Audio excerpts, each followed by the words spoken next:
Es un pequeño organismo en forma de tubo, tan pequeño que requiere de un microscopio potente para poder verlo.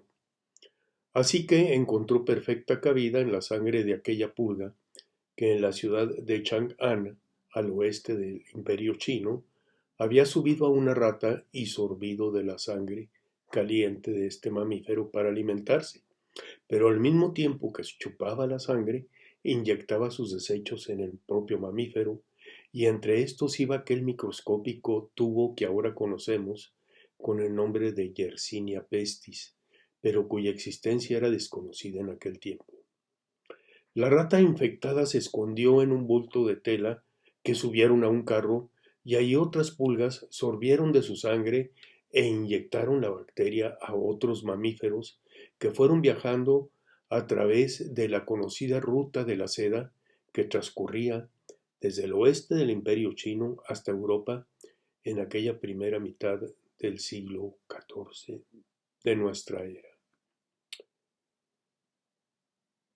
Había un gran almacén que se encontraba en la oscuridad, un poco de luz que se filtraba de la luna a través de las altas y pequeñas ventanas de este almacén permitía ver cómo las ratas salían de sus escondrijos cuando ya no había quien las viera.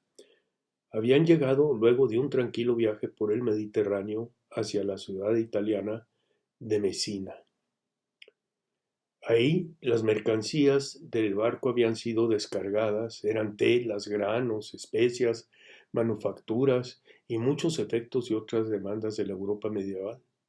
Pero además iban las ratas, portadoras de lo que sería conocido en aquellos tiempos y hasta nuestros tiempos como la peste negra, que encontró en la población de Europa, que en aquel tiempo se calcula ascendía alrededor de 80 millones de personas, un hábitat en donde pudiera desarrollarse fácilmente. Para mí de veras que ha sido un gran placer releer el libro de Ken Follett titulado Un mundo sin fin, en el que nos relata las experiencias que se sufrieron en la Edad Media en la Europa a raíz del ataque de esta enfermedad que se fue extendiendo desde el sur de Italia hasta el norte de Europa, Inglaterra, Rusia y los países escandinavos, matando, según calculan, más de un tercio de la población. La trama del libro se desarrolla en una ciudad sujeta al gobierno de un priorato, es decir, de un grupo, de un conjunto de monjes, y cuya principal fuente de vida en la ciudad era el comercio. El primer ataque de la pulga, de la plaga, lo sitúa el autor en 1348. La medicina de ese tiempo poco podía hacer frente a la enfermedad realmente. Solo los monjes podían ser médicos, para empezar.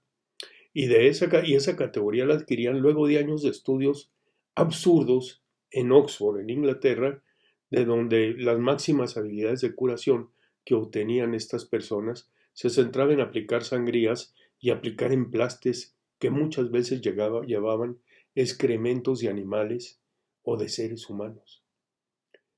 La medicina en manos de la Iglesia se sustentaba en la curación que venía de Dios, y los hombres dedicados a la divinidad, que eran los representantes de Dios, eran los que tenían, por consecuencia, el poder de sanar. Esta mezcla de superstición, religión y quehacer médico tuvo fuertes repercusiones en el avance de la peste negra en Europa y en el actuar social. No es de extrañarse que surgieran grupos de personas que caminaban por las calles implorando el perdón por sus pecados mientras lastimaban sus cuerpos, generalmente con látigos, flagelándose la espalda o realizando otro tipo de actos de sufrimiento físico, considerando que con esto, pidiendo perdón por los pecados, se les salvaría de la enfermedad.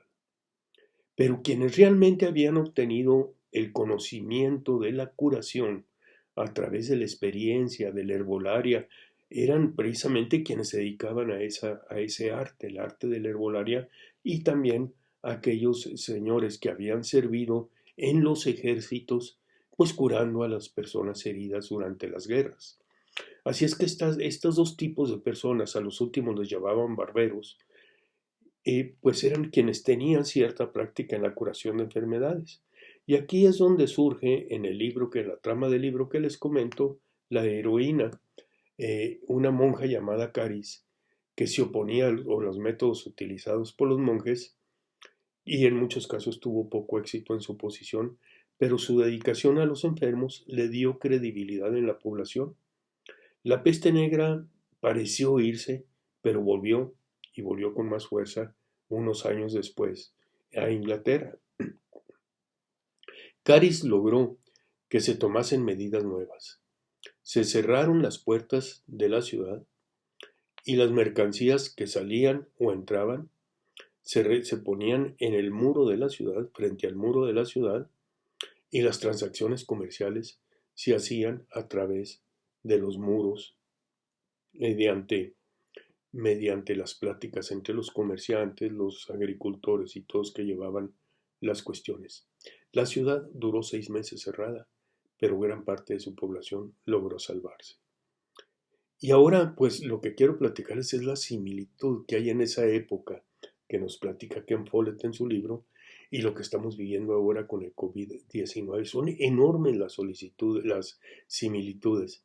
Y el ejemplo de aislamiento que nos relata el autor es una clara visión de qué es lo que debemos hacer nosotros ahora que estamos enfrentando esta nueva pandemia. Evitar el contacto social, aislarlos en nuestro hogar, es la principal arma contra la enfermedad que se propaga de ser humano a ser humano. Y hay algo más. A pesar de que la peste en su momento destrozó la economía de la Europa medieval, en pocos años esta peste se repuso. Perdón, la economía se repuso. Y fíjense un detalle. Muchos autores piensan que la peste negra, el despertar de la peste negra, es la chispa que empezó el Renacimiento, que un siglo después empezaría a verse en Europa con los grandes cambios como la imprenta, los grandes artistas como Miguel Ángel, etc. Es decir, ese renacimiento que brotó de una desgracia como fue la peste negra.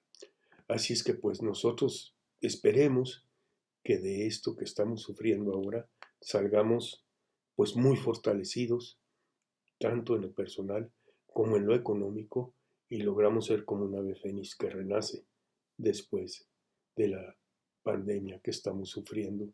Les agradezco mucho su atención. Les invito a leer mi columna que se llama El renacer a la peste en mi sitio web www.oscarmuyergrill, y mientras tanto les deseo que estén muy bien y que se cuiden, y les pido que se cuiden mucho. Gracias.